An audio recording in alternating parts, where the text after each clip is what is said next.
Piensa en alguien que conoces, no un dictador, no un político, alguien de tu vida.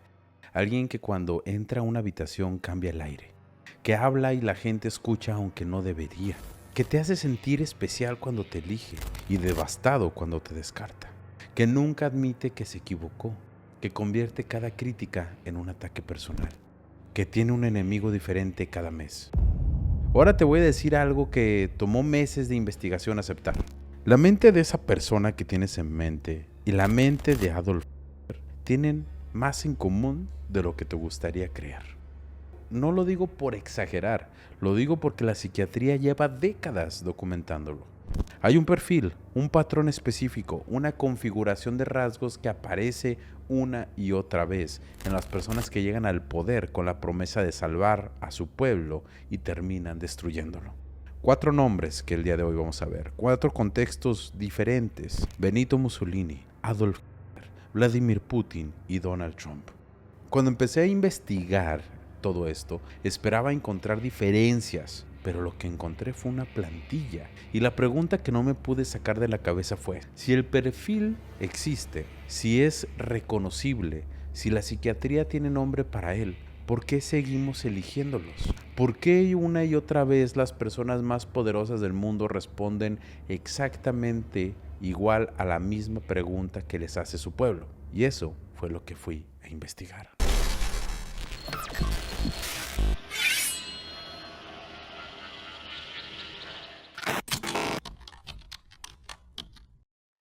Amigos y amigas, bienvenidos a este reporte perturbador. Mi nombre es Manu, soy médico y apasionado del comportamiento humano, de todo eso que nos hace actuar como actuamos, que nos hace parecer o tener las relaciones que queremos tener. Esto es Perturbados. Y el día de hoy con este reportaje empezaremos por el nombre. En 1964, el filósofo y psicoanalista Erich Fromm publicó The Heart of Man. Fromm había nacido en Frankfurt en 1900. Había visto el nacimiento de cerca. Había pasado el resto de su vida intentando entender cómo era posible.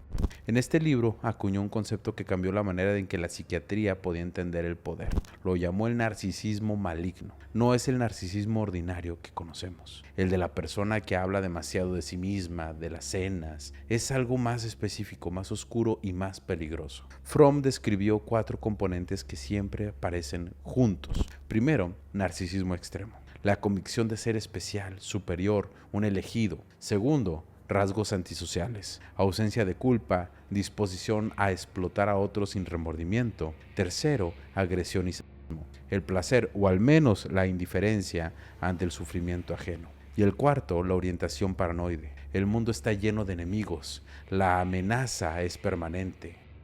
Décadas después, Otto Kemberg, el mismo psiquiatra de Weill Cornell que estudió el narcisismo patológico, tomó el concepto de Fromm y lo afinó. Kemberg añadió algo que me pareció muy crucial. En el narcisismo maligno, el es egosintónico. Eso significa que la crueldad no genera conflicto interno. No hay culpa que procesar.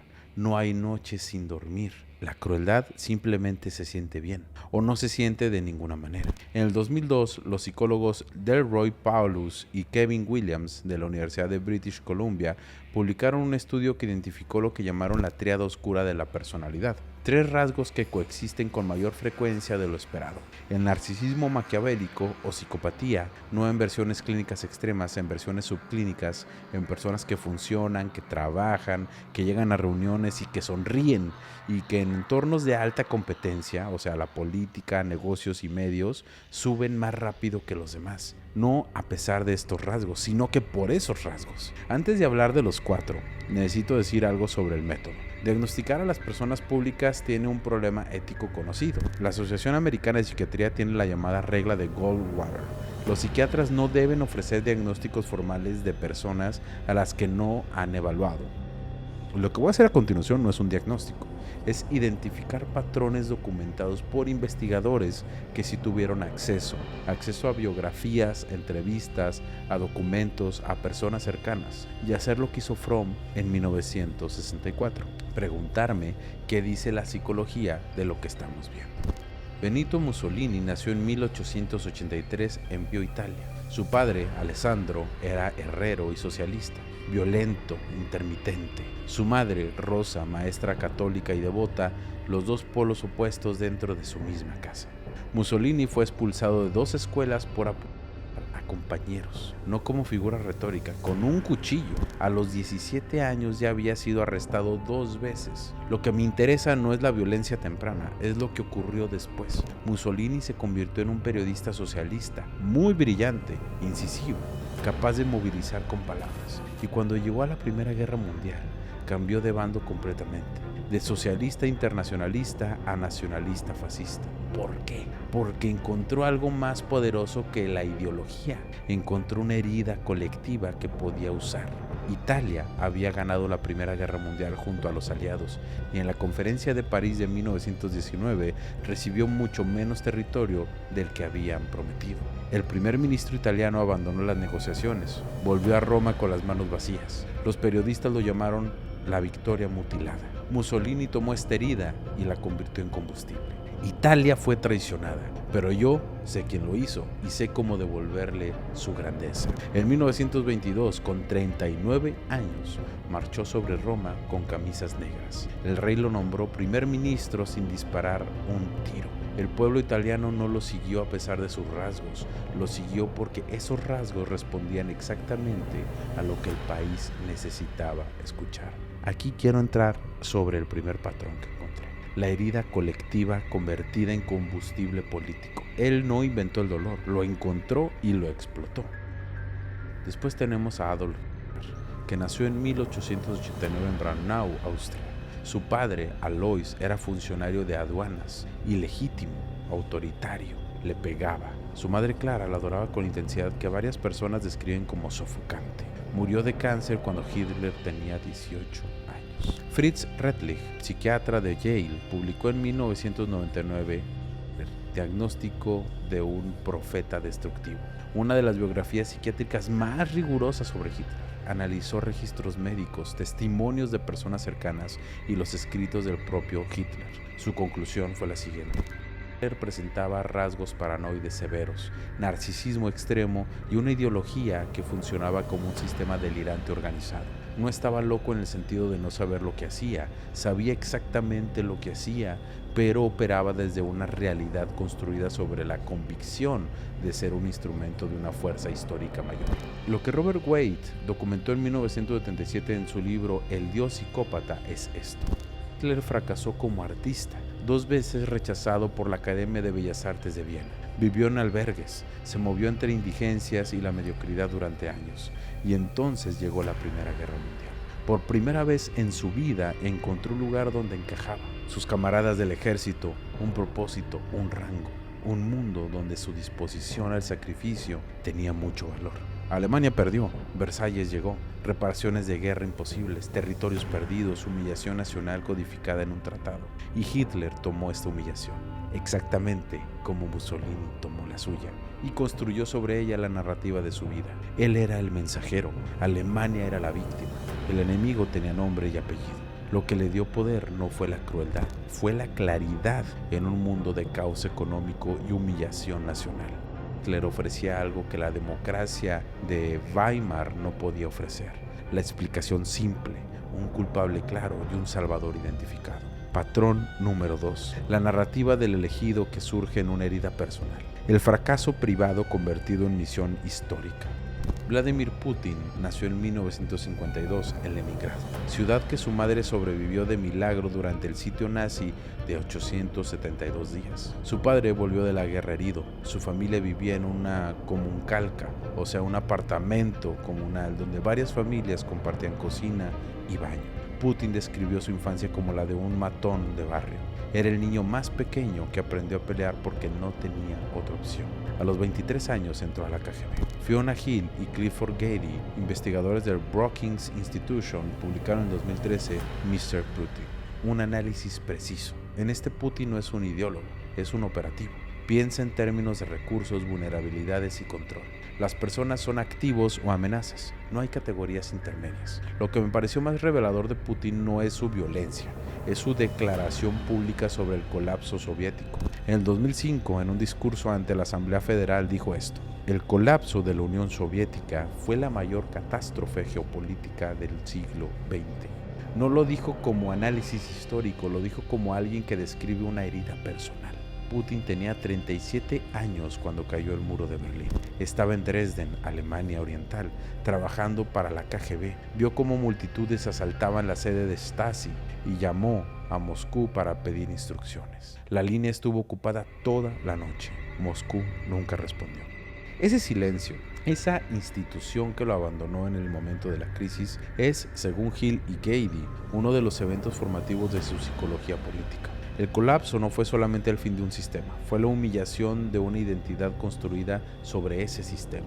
Y Putin pasó los siguientes 25 años reconstruyendo exactamente eso, no la Unión Soviética, su versión de ella, con él en el centro. El tercer patrón identificado es la institución como extensión del ser. Cuando la institución cae, la identidad también colapsa con ella. Reconstruir el poder es reconstruirse a sí mismo. Después tenemos a Trump, el niño que nunca le alcanzó. Mary Trump tiene un doctorado en psicología clínica. También es la sobrina de Donald Trump. En el 2020 publicó Too Much and Never Enough. No es un libro de opinión pública o política, es un análisis clínico de la dinámica familiar que formó al hombre que llegó a ser presidente de los Estados Unidos, o que es en este momento. Lo que Mary Trump documenta es lo siguiente. Fred Trump, el padre, era un hombre para quien el amor era transaccional. Se entregaba en proporción al rendimiento, se retiraba ante la debilidad.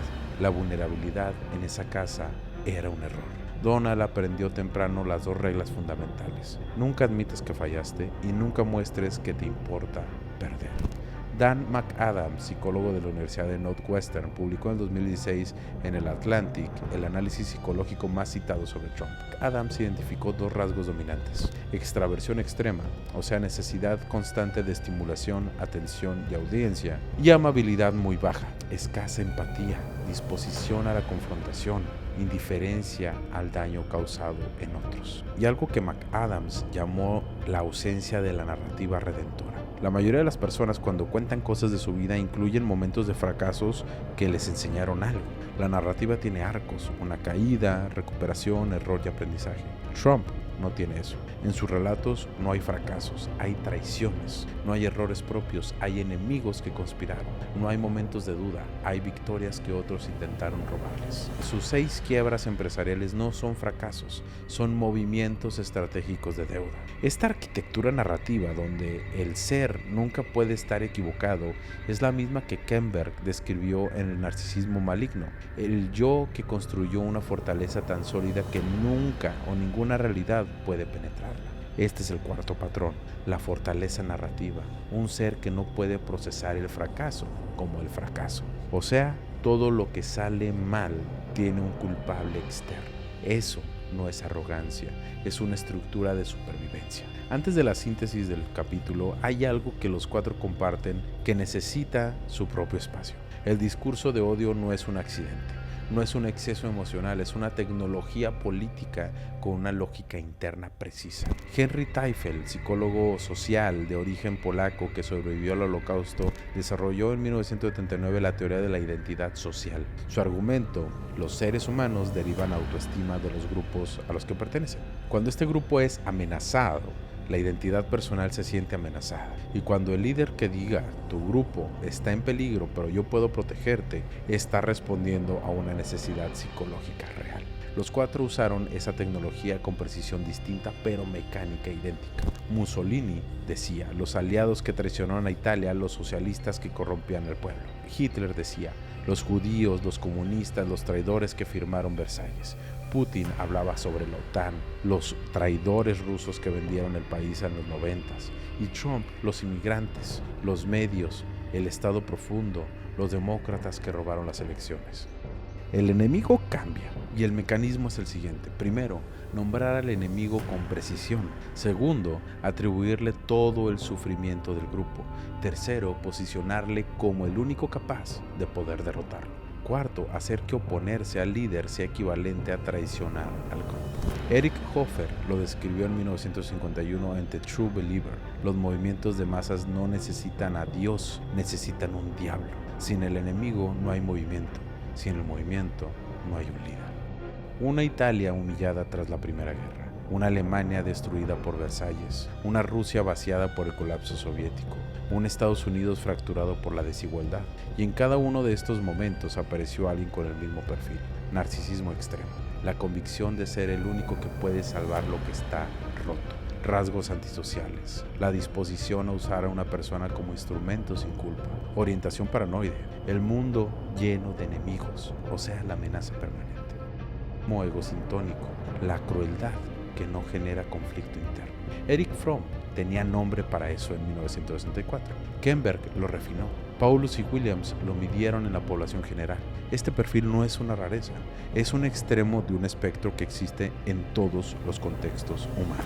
Lo que me perturbó cuando terminé de investigar esto no fue solamente el perfil, fue la otra mitad de la ecuación, porque el narcisismo maligno solo llega al poder cuando encuentra el ambiente correcto. El perfil no crea la crisis crea las condiciones para que el perfil suba, y aquí está la conexión que más me costó aceptar. El dolor que estas personas explotaron fue real. Italia sí se trataba injustamente en París, Alemania sí fue aplastada por Versalles, Rusia sí sufrió una catástrofe en los 90s, la clase media estadounidense sí fue abandonada por décadas políticas que no la vieron. El dolor es real, la respuesta es catastrófica. Y entre el dolor real y la respuesta catastrófica hubo millones de personas que eligieron creer que un hombre con este perfil tenía solución, no porque fueran irracionales, porque estaban desesperados y alguien les ofreció claridad cuando todo era confuso, un culpable cuando todo era ambiguo, una grandeza futura cuando el presente es insoportable. Quiero terminar con algo que no tiene respuesta de ningún libro de psiquiatría. El perfil existe, Fromm lo describió, Kemberg lo refinó, Adams lo midió. Está documentado, es reconocible y sin embargo Mussolini tuvo el apoyo masivo del pueblo italiano durante décadas. Hitler fue elegido en elecciones democráticas. Putin tiene niveles de aprobación que oscilan entre el 60 y 80%. Trump recibió más de 70 millones de votos en el 2020. Después de 4 años de presidencia, 60 millones. No lo digo para atacar a nadie, lo digo porque ese número obliga una pregunta que no podemos evadir. Si el perfil es reconocible, si la grandiosidad está ahí, ¿qué hace que millones de personas lo elijan de todas formas? Hofer lo respondió en 1951, con una de las frases que nunca se me va a borrar de la mente. La gente desesperada no busca la verdad, busca la certeza. No buscas al político más competente, buscas al que habla con más convicción. No buscas al que reconoce la complejidad, buscas al que nombra al culpable. No buscas al que propone soluciones difíciles, buscas al que propone la victoria. Y el narcisista maligno nunca duda, nunca matiza, nunca dice eso es complicado y no lo tengo. Todas las respuestas, sino que dice yo sé lo que está pasando, sé quién lo causó y voy a arreglarlo. Eso en un momento de desesperación suena mejor que la verdad. La pregunta que me llevó, la que no quiero que tengas resuelta cuando salgas de aquí es esta.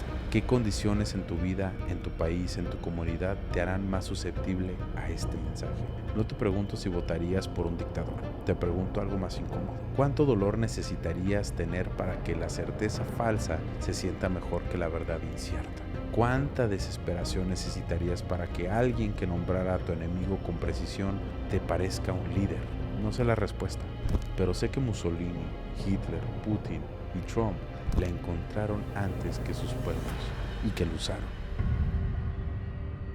Amigos y amigas, muchas gracias por haber estado en este reporte perturbador. La verdad me fascinó hacerlo y traérselos a la mesa. Les recuerdo que me pueden seguir en redes sociales como Manu Espino M y Perturbados Podcast. También les recuerdo que vayan a ver los otros contenidos que tenemos de la familia Malviajados como Encriptados Podcast, Endemoniados Podcast y Malviajados Podcast. Mi nombre es Manu y les recuerdo que no hay nada más perturbador que la realidad. Nos vemos en el siguiente.